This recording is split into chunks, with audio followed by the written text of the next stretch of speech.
In Davenport, Iowa, officials have released a 113-page-long report. It details the findings of a months-long investigation into the causes of a deadly apartment building collapse back in May.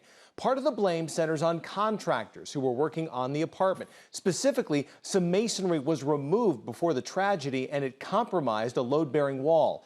The city also found the collapse could have been prevented if proper support systems had been used during the renovations. Several lawsuits have been filed. 3 people were killed. One of those lawsuits has been filed by the owner of the building. He claims that an engineering firm that inspected the building assured him it was safe.